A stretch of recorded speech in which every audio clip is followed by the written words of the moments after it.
Le soleil de juin se couchait sur Paris, baignant les toits d'ardoise du 7e arrondissement dans une lueur dorée. Dans son bureau au dernier étage de la tour Al-Mansour, Faisal fixait l'écran de son ordinateur portable, les mâchoires serrées. Le message de son père clignotait encore sur l'écran, aussi tranchant que le fil d'une lame damascène. « Mon fils, le conseil d'administration se réunira le 30 de ce mois. Si tu n'es pas marié d'ici là, le contrôle de la division européenne passera à ton cousin Ahmed. C'est non négociable. Ton père. » Faisal se leva brusquement, ses pas résonnant sur le marbre italien alors qu'il s'approchait de l'immense baie vitrée. À 42 ans, il avait bâti un empire hôtelier respecté, transformant l'héritage familial en une marque de luxe internationale. Ses hôtels étaient des références d'élégance et d'innovation. Et pourtant, aux yeux de son père, il restait ce petit garçon qui devait se plier aux traditions.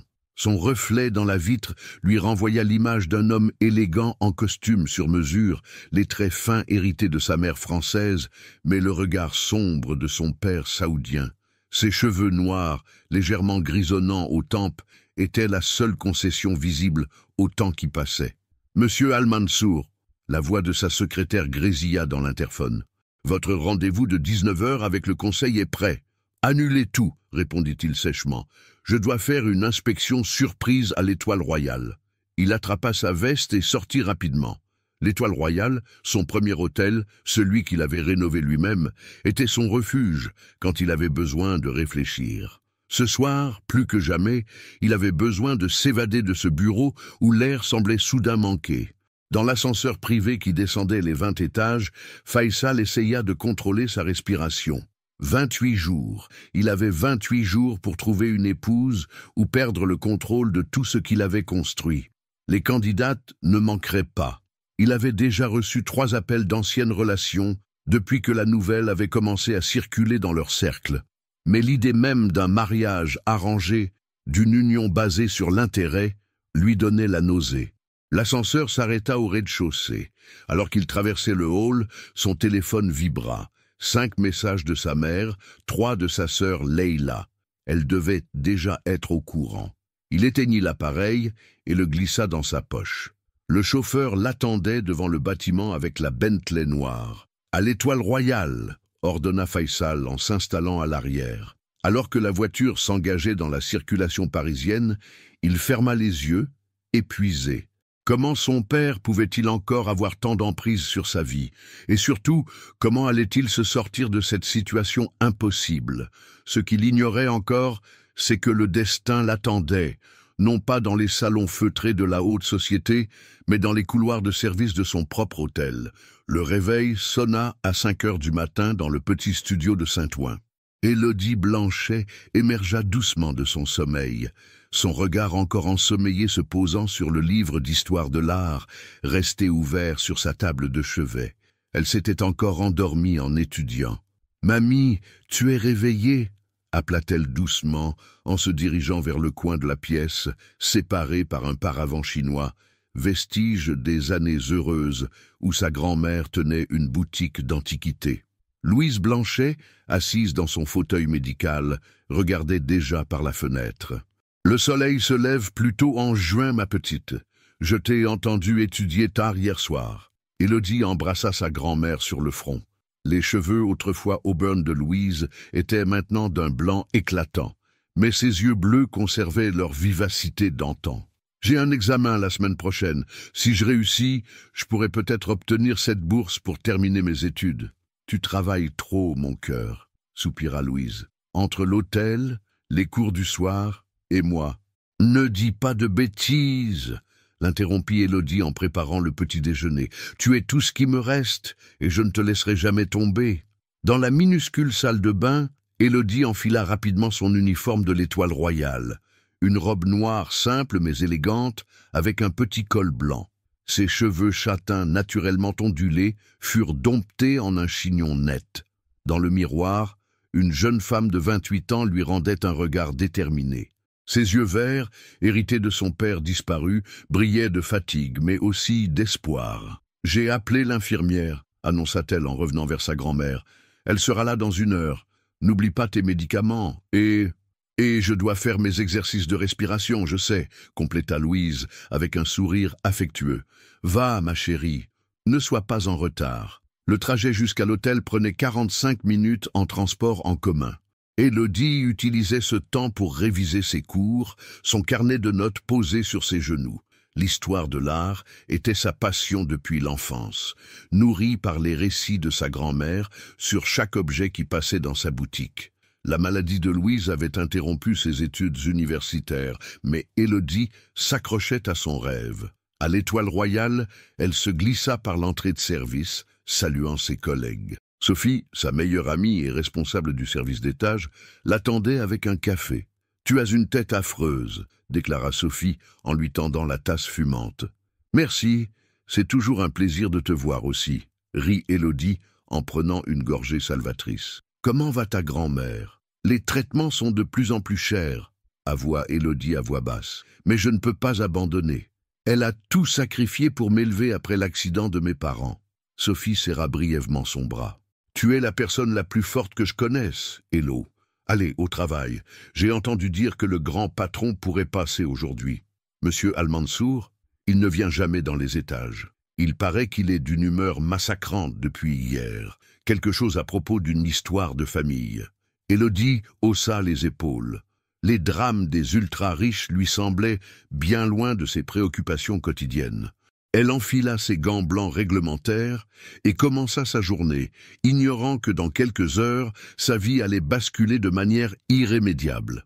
La matinée à l'Étoile Royale s'écoula comme d'habitude, entre les chambres à préparer et les demandes particulières des clients. Vers 11 heures, Élodie s'occupait du 5e étage quand elle entendit des sanglots étouffés provenant de la suite 507. Elle s'approcha doucement de la porte entr'ouverte. Une dame âgée, élégamment vêtue, cherchait quelque chose avec agitation, bouleversant le contenu de sa valise. « Madame, puis-je vous aider ?» demanda Élodie en frappant légèrement. La cliente ne réagit pas, continuant à murmurer en italien tout en fouillant désespérément ses affaires. Élodie remarqua alors l'appareil auditif posé sur la table de nuit. La dame était malentendante et ne l'avait pas entendu. Sans hésiter, Élodie entra dans la chambre et se plaça dans le champ de vision de la cliente. Elle lui fit un sourire rassurant et utilisa les quelques signes qu'elle connaissait, appris lors d'un ancien job étudiant dans une maison de retraite. Le visage de la dame s'illumina. En mélangeant gestes et italien approximatif, Élodie comprit que la cliente cherchait ses médicaments pour le cœur. Ensemble, elles retrouvèrent la petite boîte de pilules, tombée derrière le radiateur. « Grazie mille !» répétait la dame en serrant les mains d'Élodie dans les siennes. Ce qu'Élodie ignorait, c'est que toute la scène avait été observée depuis le couloir. Faisal Al-Mansour, qui inspectait discrètement son établissement, s'était arrêté net en entendant les sanglots. Il avait regardé, fasciné, cette jeune employée qui, sans savoir qu'elle était observée, avait fait preuve d'une telle gentillesse naturelle. Plus tard, alors qu'Élodie rangeait son chariot dans le local de service, une voix grave la fit sursauter. « Mademoiselle ?» Elle se retourna pour se retrouver face à un homme grand, au costume impeccable. Ses yeux sombres la fixaient avec une intensité troublante. « Monsieur Al-Mansour » balbutia-t-elle, reconnaissant immédiatement le propriétaire. « Je peux vous aider ? J'ai observé votre intervention auprès de Madame Conti ce matin. » Élodie sentit son cœur s'accélérer. Avait-elle enfreint le protocole ? « Je suis désolé si j'ai... » « Au contraire, » l'interrompit-il doucement. « C'était remarquable. Vous parlez la langue des signes ? Juste quelques bases, monsieur. J'ai travaillé dans une maison de retraite pendant mes études. » Faisal pencha légèrement la tête, comme s'il la voyait vraiment pour la première fois. « Vos études ? Histoire de l'art, » répondit-elle, se demandant pourquoi le grand patron s'intéressait à ces détails. « J'ai dû les interrompre, mais j'espère les reprendre un jour. » Un silence étrange s'installa. Faisal semblait perdu dans ses pensées, son regard toujours fixé sur elle, avec une expression indéchiffrable. « Mademoiselle Blanchet, Élodie Blanchet. Mademoiselle Blanchet, accepteriez-vous de dîner avec moi ce soir ?» Élodie crut avoir mal entendu. « Je vous demande pardon ? J'ai une proposition à vous faire. Une proposition qui pourrait changer votre vie. » Il sortit une carte de sa poche. 20 h, au restaurant Le Gabriel, demandez ma table. Avant qu'elle puisse répondre, il avait déjà tourné les talons, la laissant seule avec une carte de visite en papier vergé et 1000 questions tourbillonnant dans son esprit. Dans son bureau, quelques minutes plus tard, Faisal regardait par la fenêtre, son téléphone à la main. Pour la première fois depuis l'ultimatum de son père, un semblant de solution se dessinait. Une solution folle, impossible. Et pourtant, le Gabriel étincelait de 1000 feux ce soir-là. Élodie, vêtue de sa seule robe de cocktail, un modèle bleu nuit acheté en solde l'année précédente, se sentait terriblement déplacée dans ce temple du luxe parisien. Le maître d'hôtel la guida néanmoins avec déférence jusqu'à une table isolée où Faisal Al-Mansour l'attendait. Il se leva à son approche, et Élodie nota qu'il avait troqué son costume d'affaires pour une tenue plus décontractée, quoique visiblement sur mesure. Il semblait plus accessible ainsi, presque humain. « Je suis heureux que vous ayez accepté mon invitation, » dit-il en lui tirant sa chaise. « À vrai dire, je ne suis pas sûr de comprendre pourquoi je suis ici, » répondit Élodie avec franchise. Un serveur leur apporta 2 coupes de champagne. Faisal attendit qu'il s'éloigne avant de parler. « Mademoiselle Blanchet, ce que je vais vous proposer va vous sembler complètement fou. Je vous demande juste de m'écouter jusqu'au bout. » Il lui raconta alors tout, l'ultimatum de son père, les enjeux financiers, le délai impossible. Élodie l'écoutait stupéfaite, sa coupe de champagne intacte devant elle. « J'ai besoin d'une épouse, » conclut-il. « Pas d'une vraie épouse, mais d'une femme qui accepterait de jouer ce rôle pendant 6 mois. Le temps que je sécurise le contrôle de l'entreprise et que je trouve une solution plus permanente. » Le silence qui suivit semblait assourdissant. Élodie le fixa, cherchant le moindre signe qu'il plaisantait. « Et vous avez pensé à moi parce que vous êtes authentique, » répondit-il simplement. « Ce matin, avec Madame Conti, vous n'essayez pas d'impressionner qui que ce soit. Vous étiez juste vous-même. C'est rare dans mon monde. » « Monsieur Al-Mansour, Faisal, » corrigea-t-il doucement. « Faisal, » reprit-elle, le nom étrange sur sa langue. « Vous réalisez que ce que vous proposez est complètement fou? Oui, mais je vous offre un contrat en bonne et due forme. 6 mois de votre vie contre une compensation financière qui vous permettrait de reprendre vos études, de payer les meilleurs soins pour votre grand-mère. » Élodie sursauta. « Comment savez-vous pour ma grand-mère ? » « J'ai fait quelques recherches, » admit-il. « Je sais que vous vous occupez d'elle seule depuis que vous avez 20 ans. Je sais pour ses problèmes de santé, pour votre ancien appartement vendu pour payer les premiers traitements. Vous m'avez espionné. » Sa voix tremblait légèrement. « Je devais savoir à qui je proposais ce marché. » Il sortit une enveloppe de sa veste. « Tout est là. Le contrat, les conditions, les garanties. Vous aurez votre propre compte en banque, un appartement séparé. Nous apparaîtrons ensemble en public, mais votre vie privée restera la vôtre. Au bout de 6 mois, nous divorcerons discrètement et vous pourrez reprendre votre vie, avec les moyens de réaliser vos rêves. » Élodie prit l'enveloppe d'une main tremblante. Les chiffres qui y figuraient lui donnèrent le vertige. « Pourquoi moi ?» murmura-t-elle. « Il doit y avoir des centaines de femmes des femmes qui voudraient m'épouser pour mon argent ? Oui, des femmes qui accepteraient de partir après 6 mois ? Non. » Il se pencha légèrement. « J'ai besoin de quelqu'un d'honnête, Élodie. Quelqu'un qui comprendra que c'est juste un arrangement professionnel. » Elle fixa son verre, perdue. L'argent proposé pourrait non seulement sauver sa grand-mère, mais aussi lui offrir l'avenir dont elle rêvait. Et pourtant, je peux avoir quelques jours pour y réfléchir. Bien sûr. Il lui tendit une autre carte, mon numéro personnel. Mais je dois avoir votre réponse avant la fin de la semaine. Quand Élodie rentra chez elle cette nuit-là, elle resta longtemps à la fenêtre de son petit studio, regardant les lumières de Paris scintiller au loin. Sur sa table basse, l'enveloppe semblait la narguer promesse d'une vie meilleure ou pacte avec le diable. Elle n'était plus très sûre de la différence. 3 jours passèrent, durant lesquels Élodie vécut comme dans un brouillard. Au travail, elle sursautait chaque fois qu'elle apercevait un costume sombre, mais Faisal ne reparut pas à l'hôtel. L'enveloppe restait dans son sac comme un secret brûlant. Ce fut une lettre de la sécurité sociale qui précipita sa décision. Assise sur le bord du lit de sa grand-mère, Élodie relisait pour la 3e fois le courrier annonçant la fin de la prise en charge de certains traitements. « Tu as l'air préoccupée, ma chérie », remarqua Louise, posant sa main ridée sur celle de sa petite fille. Élodie leva les yeux vers ce visage aimé, marqué par les années, mais toujours illuminé par cette force tranquille qui l'avait guidé toute sa vie. Comment lui expliquer? « Mamie, si tu avais la possibilité de tout changer, de tout arranger, mais que la solution te faisait peur, qu'est-ce que tu ferais ?» Louise sourit doucement. « Tu sais ce que ton grand-père disait toujours? Le courage, ce n'est pas l'absence de peur, c'est d'avancer malgré elle. Mais si le prix à payer était important, ma petite fille, » murmura Louise en caressant sa joue, « depuis que tes parents nous ont quittés, tu as sacrifié tellement pour moi.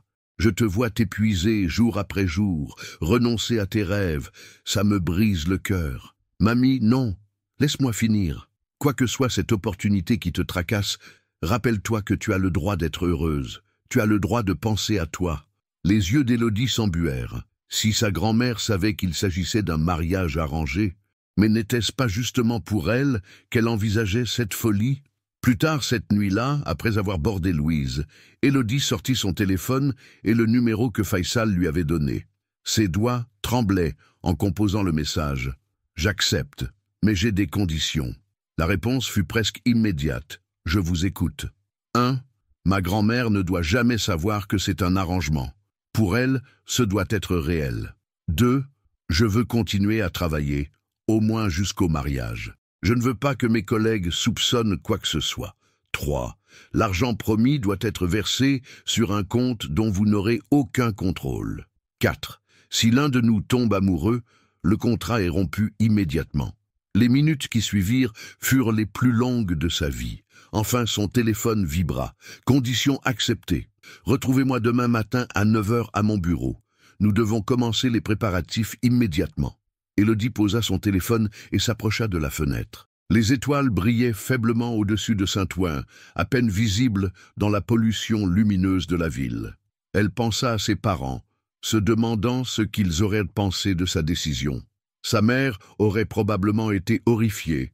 Son père aurait peut-être ri de l'absurdité de la situation. « Je fais ça pour nous, mamie, » murmura-t-elle dans la nuit, « pour nous donner une chance. » Dans son appartement des beaux quartiers, Faisal relisait les conditions d'Élodie. La dernière le fit sourire amèrement. Tomber amoureux? Impossible. Son cœur était aussi froid et calculateur que les chiffres qui défilaient sur les écrans de la bourse. C'était d'ailleurs pour cela qu'il avait choisi cette solution, cette femme, parce qu'elle était assez intelligente pour comprendre que l'amour n'avait pas sa place dans cette transaction. Il se servit un verre de whisky et contempla les lumières de la ville. Dans moins d'1 mois, il serait marié à une parfaite inconnue. Son père serait satisfait, l'entreprise serait sauvée, et dans 6 mois, tout redeviendrait normal. Du moins, c'est ce qu'il croyait. Les 2 semaines qui suivirent furent un tourbillon surréaliste pour Élodie. Le matin, elle se rendait à son travail habituel à l'hôtel, prétendant que tout était normal. L'après-midi, dès sa garde terminée, elle plongeait dans un monde dont elle n'aurait jamais soupçonné l'existence. Dans une suite privée du Plaza Athénée, une armée de professionnels orchestrait sa transformation. Sylvie, la redoutable directrice de l'image du groupe Al-Mansour, supervisait chaque détail. « Non, non et non !» décréta Sylvie en examinant la posture d'Élodie. Une future Madame Al-Mansour ne se tient pas comme une femme de chambre. Redressez les épaules, rentrez le menton, imaginez un fil qui tire votre tête vers le ciel. Élodie s'exécuta, réprimant un soupir. Son corps lui semblait étranger dans les tenues de créateur qu'on lui faisait essayer. Robe, tailleur, manteau, une garde-robe entière était constituée pour son nouveau rôle. « Plus naturel », ordonna Sylvie. « Vous devez porter ces vêtements comme si vous les aviez toujours portés. C'est un peu difficile quand cette robe coûte plus cher que mon loyer annuel, » marmonna Élodie. À sa surprise, Sylvie laissa échapper un petit rire. « Vous avez du caractère, c'est bien. Vous en aurez besoin dans ce monde. » Les leçons s'enchaînaient, protocoles, étiquettes, histoire de la famille Al-Mansour. Élodie apprenait les codes d'un univers qui lui était totalement étranger. Le soir, Elle rentrait épuisée, la tête bourdonnante de règles et de conventions. Faisal, lui, apparaissait et disparaissait comme une ombre, toujours pressé, toujours au téléphone. Leurs interactions se limitaient à de brèves discussions sur les détails pratiques. Jusqu'à ce jour où il l'a surpris seule dans la suite, tard le soir, alors qu'elle répétait pour la 100e fois la façon correcte de tenir une flûte de champagne. « Vous n'avez pas à être parfaite », dit-il doucement depuis le seuil. Élodie sursauta, manquant de faire tomber le verre. « Je pensais que tout le monde était parti.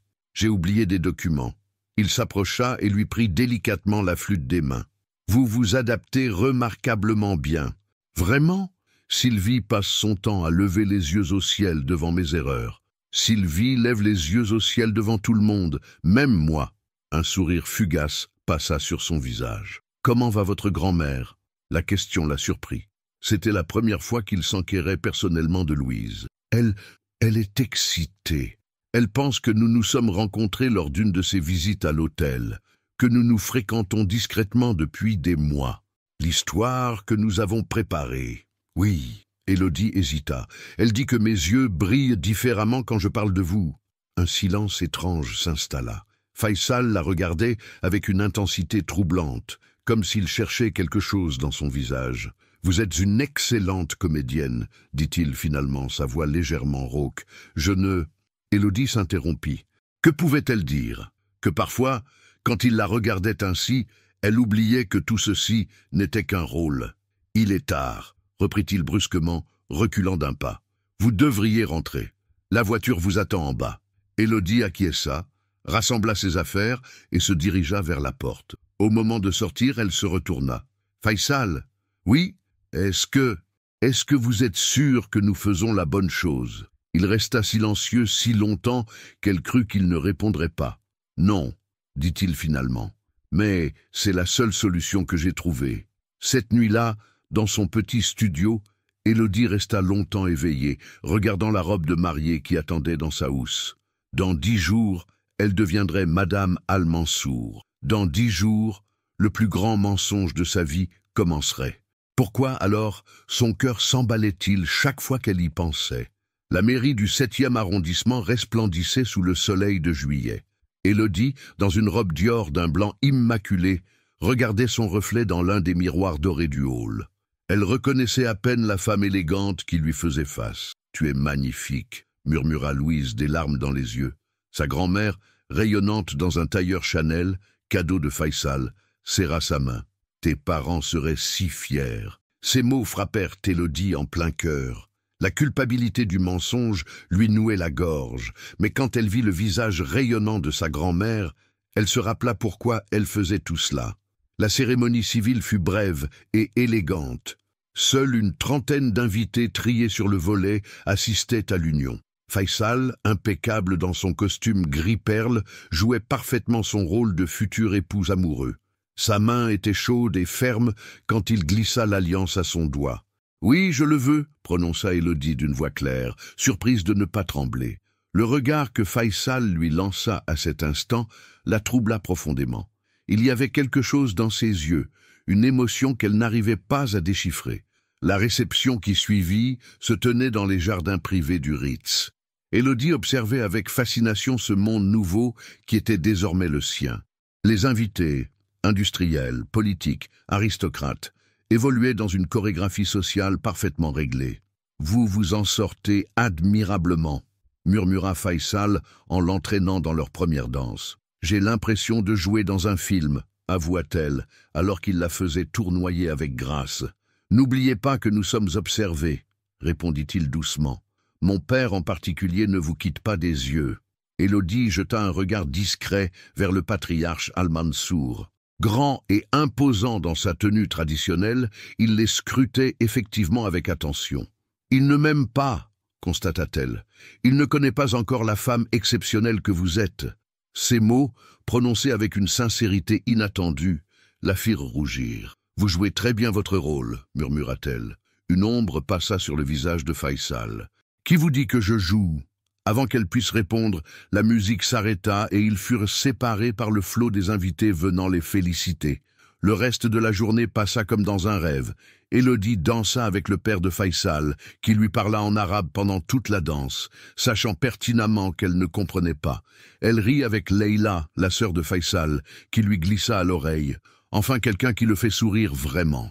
Le soir venu, alors que les derniers invités partaient, Élodie retrouva sa grand-mère, somnolent dans un fauteuil. « Ma chérie, dit Louise en lui prenant la main, je peux partir en paix maintenant. Je sais que tu seras heureuse. Mamie, ne dis pas ça. Chut, je vois comment il te regarde. Ce n'est pas un mariage arrangé par l'argent, quoi que tu puisses penser. Il y a quelque chose de plus. Élodie sentit son cœur se serrer. Si sa grand-mère savait. Le voiture est prête, annonça Faisal en les rejoignant. Il s'inclina galamment devant Louise. Je vous promets de prendre soin d'elle, Madame Blanchet. Je sais, répondit simplement Louise. Je l'ai su dès que je vous ai vus ensemble. Plus tard, dans la limousine qui les conduisait vers l'hôtel particulier où ils passeraient leur première nuit en tant que mari et femme, Élodie regardait défiler Paris illuminé. « À quoi pensez-vous » demanda Faisal. « À toutes les promesses que nous avons faites aujourd'hui, aux mensonges. Étaient-ce tous des mensonges ?» Sa voix était étrangement douce. Élodie tourna la tête vers lui, surprise par la question. Dans la pénombre de la voiture, ses yeux brillaient d'une lueur qu'elle n'avait jamais vue auparavant. « Je ne sais plus », admit-elle dans un souffle.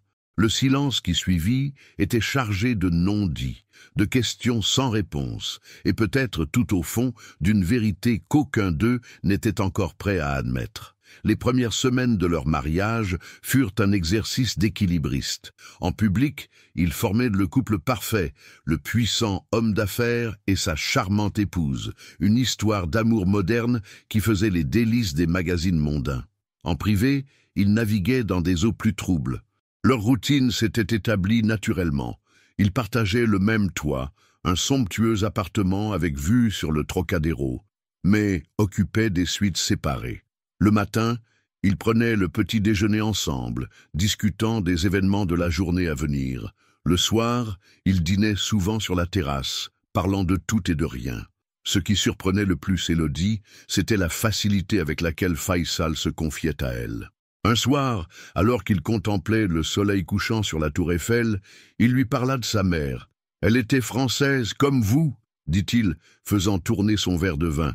Elle a quitté tout son monde par amour pour mon père, mais l'amour ne suffit pas toujours. Que s'est-il passé? Elle est morte quand j'avais 12 ans, une maladie cardiaque. » Il eut un sourire amer. « Mon père dit que c'est son cœur qui n'était pas assez fort pour notre monde.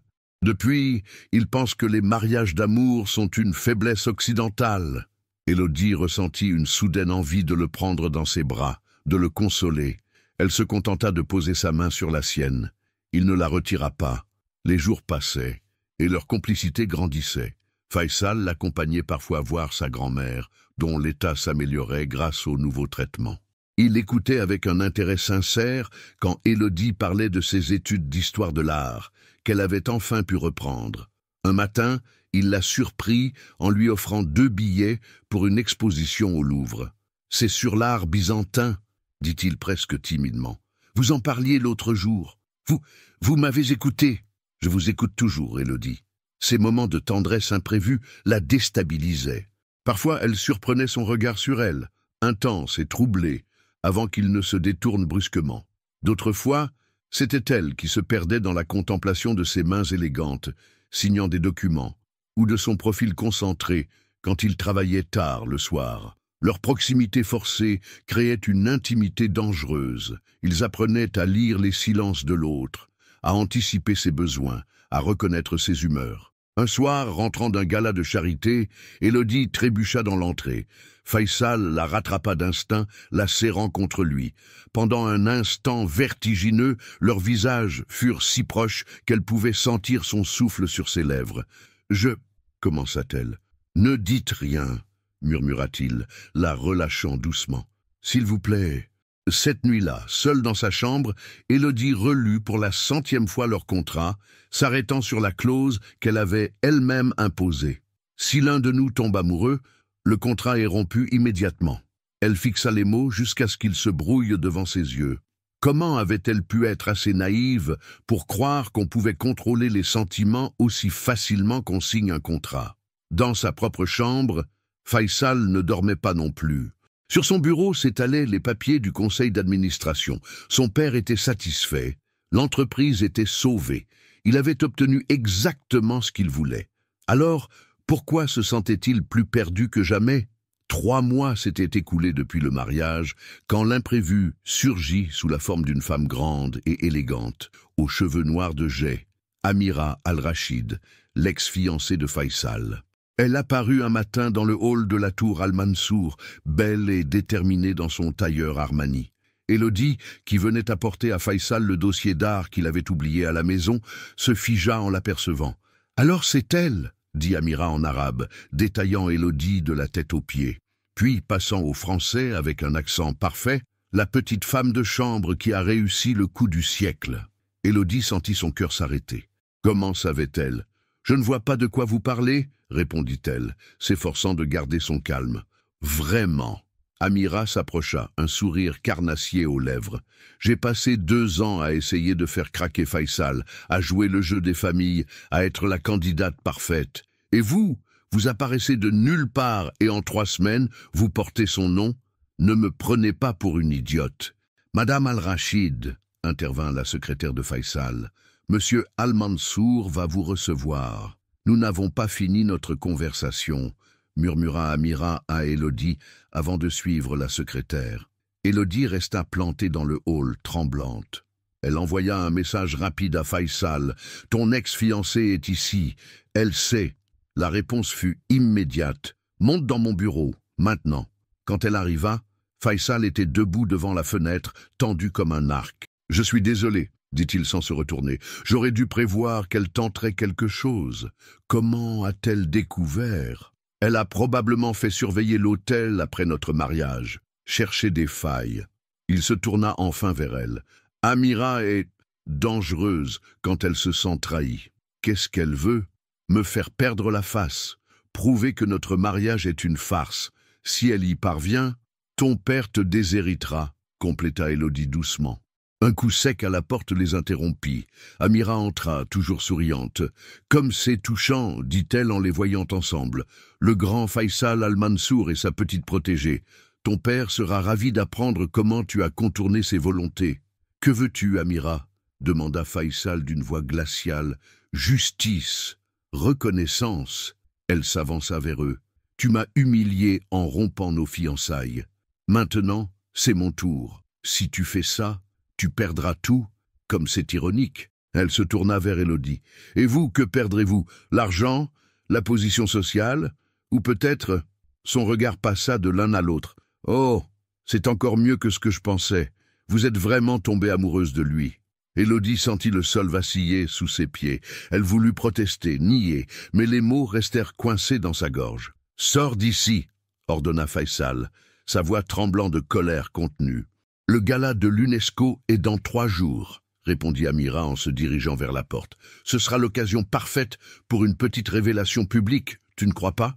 Quand elle fut partie, un silence pesant s'abattit sur le bureau. Élodie regardait par la fenêtre, incapable d'affronter le regard de Faisal. « Elle a tort, dit-elle finalement, la voix rauque. « Ce n'est pas...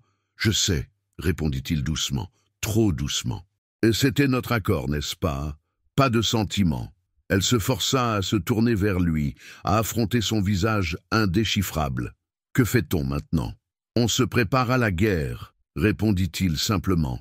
Mais ses yeux, quand ils croisèrent les siens, racontaient une toute autre histoire. Les 3 jours qui suivirent la visite d'Amira furent les plus longs de leur vie. Élodie et Faisal dansaient l'un autour de l'autre, comme 2 planètes prisonnières de leur orbite, incapables de s'éloigner, terrifiées de se rapprocher. La veille du gala, Élodie se rendit chez sa grand-mère. Louise remarqua immédiatement que quelque chose n'allait pas. « Tu as les mêmes yeux que ta mère quand elle était tourmentée, » dit-elle en servant le thé. « Parle-moi, ma chérie. » Élodie serra sa tasse entre ses mains tremblantes. « Mamie, si tu découvrais qu'une chose que tu croyais fausse était devenue vraie, mais que c'était trop tard pour le dire... » Louise posa sa tasse et observa sa petite fille avec attention. « Tu parles de Faisal ?» Je... Élodie sentit les larmes lui monter aux yeux. J'ai fait une terrible erreur. L'amour n'est jamais une erreur, ma chérie. Tu ne comprends pas. Ce n'était pas supposé arriver. Louise prit les mains de sa petite fille dans les siennes. Écoute-moi bien. Je vous observe depuis des mois. La façon dont il te regarde quand tu ne le vois pas, comme si tu étais la plus précieuse des œuvres d'art. La manière dont tu t'illumines quand il entre dans une pièce. Ça, on ne peut pas le feindre. Mais s'il ne ressent pas la même chose. L'amour demande du courage, Élodie. Le même courage que ta mère a eu quand elle a tout quitté pour suivre ton père. Le même courage que j'ai eu quand j'ai choisi ton grand-père, malgré l'opposition de ma famille. Cette nuit-là, de retour à l'appartement, Élodie trouva Faisal sur la terrasse. Il contemplait la ville illuminée, un verre de whisky à la main. « J'ai parlé à Amira, dit-il sans se retourner. Elle ne changera pas d'avis. Je sais. J'ai une solution. » Il se tourna enfin vers elle. « Je peux t'envoyer à l'étranger pendant quelques mois. Le temps que la tempête passe, je m'occuperai de ta grand-mère, Non. » La fermeté de sa propre voix la surprit. « Élodie, je ne fuirai pas. Tu ne comprends pas. Demain soir, tout ce que nous avons construit va s'effondrer. Ma famille, l'entreprise et notre mariage. » Les mots lui échappèrent avant qu'elle puisse les retenir. Il la regarda longuement. Ses yeux sombres indéchiffrables dans la pénombre. « Notre mariage n'était qu'un arrangement, tu te souviens? Est-ce que c'est toujours le cas ?» Le verre de whisky trembla légèrement dans sa main. « Ne fais pas ça, murmura-t-il. Ne pose pas cette question. Pourquoi? Parce que la réponse te fait peur? Parce que la réponse pourrait tout détruire ?» Il posa brutalement son verre. « Tu crois que je ne vois pas ce qui se passe? Tu crois que je ne sens pas que chaque jour, chaque moment passé avec toi me fait oublier pourquoi nous sommes ici? » Faisal, non. Il passa une main tremblante sur son visage. Nous avions un accord, une règle simple, pas de sentiments. C'était la seule chose qui rendait tout ceci acceptable. Et si les sentiments étaient déjà là, sa voix n'était qu'un murmure. Si nous nous mentions à nous-mêmes depuis le début?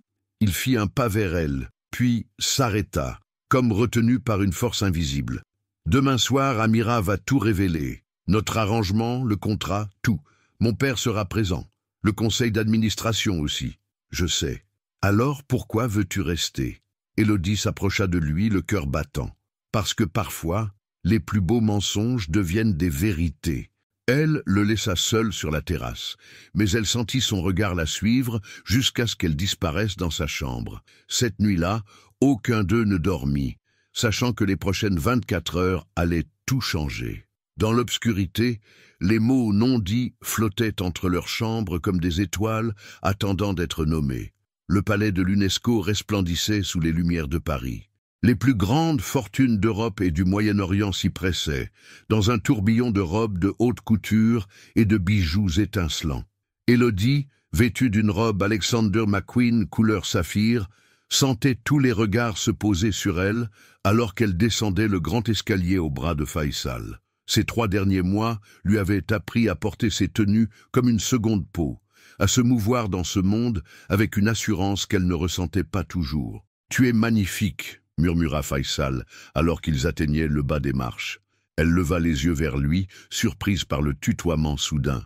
C'était la première fois qu'il franchissait cette barrière. « Quoi qu'il arrive ce soir, » continua-t-il doucement, « je veux que tu saches que... » Faisal, la voix tonnante de son père les interrompit.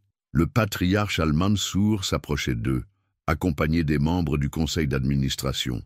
Élodie sentit Faisal se tendre imperceptiblement à ses côtés.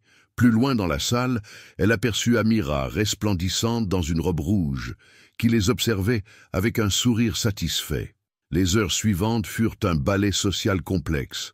Élodie dansa avec des ambassadeurs, discuta d'art avec des collectionneurs, évita habilement les questions trop personnelles. Faisal ne la quittait pas des yeux, même lorsqu'il était à l'autre bout de la salle. Ce fut au moment du discours principal que tout bascula. « Mesdames et messieurs !» La voix d'Amira résonna dans les microphones. Elle était montée sur l'estrade, un verre de champagne à la main. « J'ai une histoire fascinante à vous raconter. » Élodie sentit son sang se glacer. À travers la foule, elle croisa le regard de Faisal. Il était livide. Une histoire sur l'amour, ou plutôt sur son absence. poursuivit Amira. L'histoire d'un homme prêt à tout pour garder son empire, même à engager une actrice pour jouer le rôle de sa femme. Un murmure parcourut l'assemblée. Le père de Faisal se redressa, les yeux plissés. « N'est-ce pas, très cher Faisal ?» Amira se tourna vers lui avec un sourire venimeux. « Pourquoi ne pas raconter à tous comment tu as transformé une simple femme de chambre en Madame Al-Mansour? Comment tu lui as fait signer un contrat, promettant de l'argent en échange de 6 mois de sa vie ?» Le silence qui suivit était assourdissant. Élodie sentait des centaines de regards se poser sur elle, certains choqués, d'autres méprisants.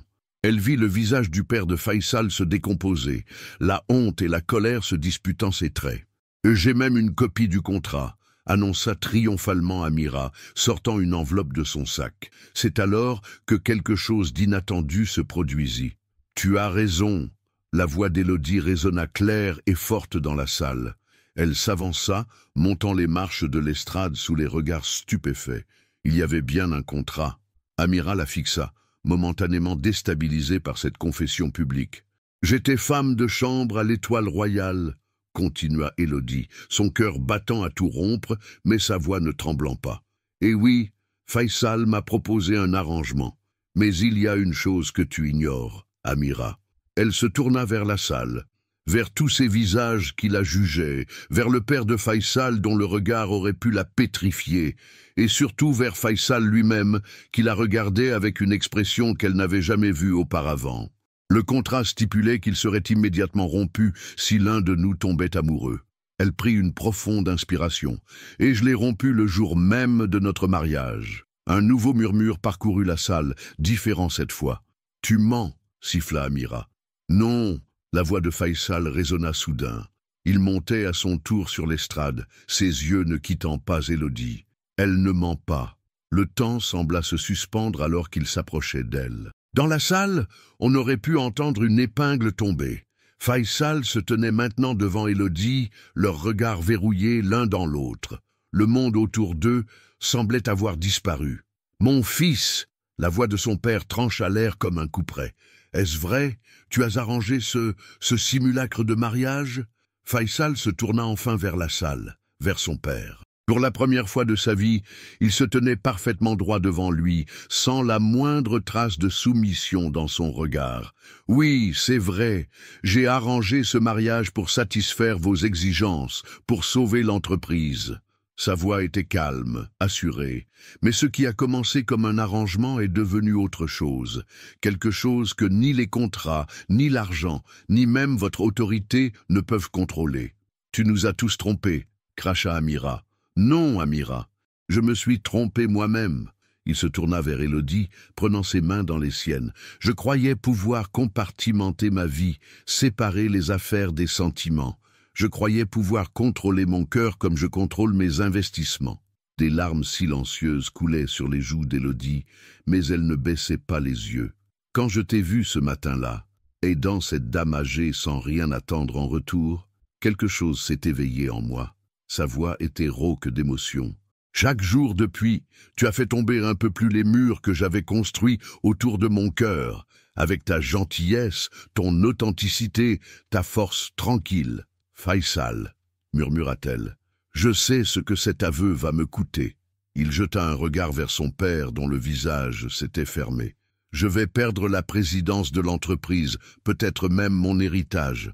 Mais pour la première fois de ma vie, je choisis ce qui est vrai plutôt que ce qui est attendu. » Un silence absolu régnait dans la salle. Même Amira semblait pétrifiée par la scène qui se déroulait devant elle. « Je t'aime, Élodie Blanchet. » Les mots résonnèrent dans la salle comme une déclaration de guerre et une reddition à la fois. « Je t'aime pour qui tu es, pas pour ce que tu représentes. Je t'aime pour la façon dont tu ris quand tu es vraiment heureuse, pour ta passion quand tu parles d'art, pour ton cœur qui est plus précieux que toutes les fortunes du monde. » Les larmes coulaient maintenant librement sur leurs deux visages. « Je t'aime aussi, » souffla-t-elle.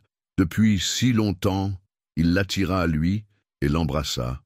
Là, devant tous ces gens qui les jugeaient, devant son père furieux, devant Amira défaite. C'était leur premier vrai baiser, sans faux semblant, sans public à convaincre, juste la vérité pure de deux cœurs qui s'étaient trouvés malgré tout. Quelque part dans la salle, quelqu'un commença à applaudir. D'autres suivirent, jusqu'à ce qu'une vague d'applaudissements envahisse le palais de l'UNESCO. « C'est inadmissible !» tonna le père de Faisal, mais sa voix fut noyée dans l'ovation. Leïla, la sœur de Faisal, s'approcha de son père. « N'as-tu pas compris, père? C'est exactement ce que mère aurait voulu pour lui. L'amour véritable, pas un arrangement commercial. » Le vieil homme regarda son fils, qui tenait toujours Élodie dans ses bras. Pour la première fois, il vit dans ses yeux la même lumière qui brillait autrefois dans ceux de sa défunte épouse française. Amira avait disparu, emportant avec elle son enveloppe et ses plans de vengeance. Elle avait voulu détruire leur mariage en révélant qu'il était basé sur un mensonge, mais elle avait au contraire permis à la vérité d'éclater enfin au grand jour. Les jours qui suivirent, le gala furent un tourbillon d'émotions et de changements. Comme prévu, le conseil d'administration vota le transfert de la présidence européenne à Ahmed, le cousin de Faisal. Les journaux économiques parlaient de séisme dans l'empire Al-Mansour, mais pour la première fois de sa vie, Faisal se sentait en paix avec ses décisions. Un matin, alors qu'ils prenaient leur petit déjeuner sur la terrasse, il reçut un message inattendu de son père. « Il veut nous voir », dit-il à Élodie, son visage indéchiffrable. Tous les deux, elle posa sa main sur la sienne. « Tu veux que je vienne? J'ai besoin que tu viennes. » Le bureau privé du patriarche Al-Mansour était un sanctuaire d'acajou et de cuir, avec vue sur tout Paris. Le vieil homme les attendait, debout devant la fenêtre. « Assis !» ordonna-t-il en arabe, puis en français pour Élodie. Un silence pesant s'installa. Finalement, il se tourna vers eux. « Ta mère !» dit-il à Faisal. Elle aussi était une femme qui défiait les conventions. Sa voix s'adoucit légèrement. « Quand je l'ai rencontrée, elle était guide au Louvre. Mes conseillers disaient qu'elle n'était pas assez bien pour notre famille. Mais son esprit, son âme, elle brillait d'une lumière particulière. » Élodie sentit Faisal se tendre à côté d'elle. « Tu ne m'as jamais dit comment vous vous étiez rencontrés, » murmura-t-il. « Parce que ça faisait trop mal. » Le vieil homme s'assit lourdement dans son fauteuil. « Après sa mort, j'ai voulu te protéger de cette douleur. Je pensais qu'un mariage arrangé serait plus sûr, plus stable. Mais en te voyant l'autre soir, » il regarda Élodie, « j'ai revu la même lumière dans tes yeux, la même force tranquille qui avait captivé mon cœur il y a 40 ans. » Les larmes brillaient dans les yeux de Faisal. « Père, j'ai été dur avec toi, mon fils. J'ai essayé de te façonner à l'image de ce que je pensais être un bon dirigeant. Mais peut-être, » il soupira profondément, « peut-être que ta mère avait raison. » Le cœur a sa propre sagesse. Il se leva et s'approcha d'Élodie. « Ma belle-fille, dit-il en français, pardonnez-moi de ne pas avoir vu plus tôt ce que mon fils a vu en vous. »« Il n'y a rien à pardonner, » répondit-elle doucement. « Si, » il posa une main sur l'épaule de son fils. « Le conseil d'administration se réunira à nouveau la semaine prochaine. Je vais proposer une restructuration. La division européenne sera séparée en 2 entités. L'une pour l'hôtellerie de luxe, l'autre pour les investissements traditionnels. Ahmed prendra la seconde. » Faisal le regarda, stupéfait. « Et la première? Elle sera dirigée par quelqu'un qui comprend que le luxe n'est pas qu'une question d'argent, mais d'âme. Quelqu'un qui a su voir la beauté là où d'autres ne voyaient que des conventions à respecter. » Il sourit légèrement. « Si tu l'acceptes, bien sûr. Avec ta femme comme directrice artistique, peut-être. J'ai cru comprendre qu'elle avait un excellent œil pour l'art. » Élodie sentit son cœur s'arrêter. « Monsieur, Louise, votre grand-mère, était une antiquaire réputée, n'est-ce pas? Et vous terminez vos études en histoire de l'art. Nos hôtels pourraient bénéficier d'une vision plus authentique. » Faisal serra la main de son épouse, un vrai sourire illuminant son visage. « Qu'en dis-tu, mon amour? Prête à révolutionner le monde de l'hôtellerie de luxe avec moi ?» Elle le regarda, son cœur débordant d'amour et de gratitude. « Ensemble, » répondit-elle simplement. Le père de Faisal les observait, une lueur douce dans les yeux.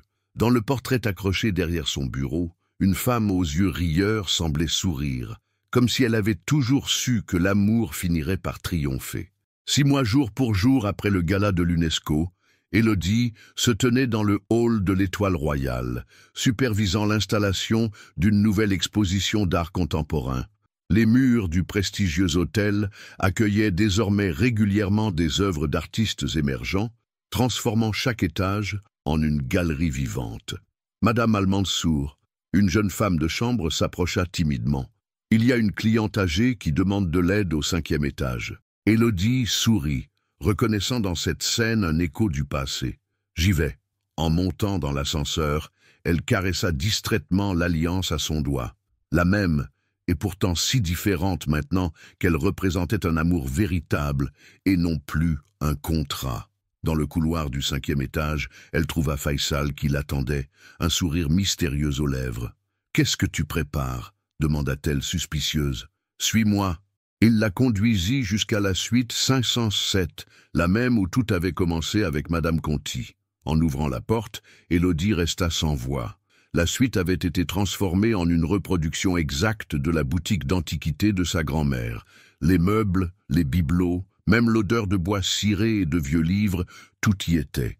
Au centre de la pièce, Louise les attendait, rayonnante dans un fauteuil qui avait appartenu à sa boutique. « Surprise, ma chérie !» dit sa grand-mère en lui ouvrant les bras. « Mais comment ?»« Ton mari est un homme plein de ressources, » répondit Louise avec un clin d'œil. « Il a retrouvé tous mes anciens fournisseurs, racheté une grande partie de mon ancienne collection. »« Ce n'est pas tout, » intervint Faisal. Il lui tendit une enveloppe. À l'intérieur, Élodie trouva les papiers de propriété d'une boutique dans le Marais. Le nom la fit sourire aux larmes. « Les trésors de Louise. » « La boutique est à toi, » expliqua Faisal. « Un espace où tu pourras exposer des antiquités, de l'art contemporain, tout ce que tu voudras. Un pont entre ton ancien monde et le nouveau. Et je serai là pour te conseiller, » ajouta Louise. « Mes traitements fonctionnent si bien que le médecin m'a donné son accord pour travailler quelques heures par semaine. » Élodie se tourna vers son mari, les yeux brillants de larmes. « Tu as fait tout ça pour te remercier, » compléta-t-il en la prenant dans ses bras, « pour m'avoir appris que la vraie richesse n'est pas dans les comptes en banque, mais dans l'authenticité du cœur. Et dire que tout a commencé par un contrat, » murmura-t-elle contre son épaule. « Non, mon amour, tout a commencé par un acte de gentillesse dans cette même suite. Le contrat n'était que l'excuse dont j'avais besoin pour laisser entrer la lumière dans ma vie. » Louise les observait avec tendresse. « Vous savez ce qu'on dit ? Les plus belles histoires d'amour sont celles qui nous surprennent. » Plus tard, ce soir-là, sur la terrasse de leur appartement, Élodie et Faisal contemplaient les étoiles au-dessus de Paris. La ville scintillait comme un miroir du ciel, rappelant à Élodie cette première nuit où elle avait accepté sa proposition folle. « Tu sais, » dit-elle en se blottissant contre lui, « je n'ai jamais vu ce fameux contrat que tu avais préparé. » Il rit doucement. « C'est parce qu'il n'y en a jamais eu. » Elle se redressa, surprise. « Comment ça ? J'avais préparé les papiers, oui, mais quand tu es arrivé au Gabriel ce soir-là, quand j'ai vu ta force et ta dignité, je n'ai pas pu me résoudre à te les montrer. J'ai improvisé. L'enveloppe ne contenait que des pages blanches. Alors depuis le début, c'était réel. J'avais juste trop peur de l'admettre. » Élodie leva les yeux vers le ciel étoilé, son cœur débordant de gratitude. Parfois, les plus beaux mensonges ne sont que des vérités qui n'osent pas encore dire leur nom. Et parfois, il suffit d'un peu de courage pour transformer un arrangement d'affaires en la plus belle histoire d'amour. « Je t'aime, » murmura-t-elle. « Je t'aime aussi, » répondit-il en l'embrassant sous les étoiles qui avaient guidé leur destin.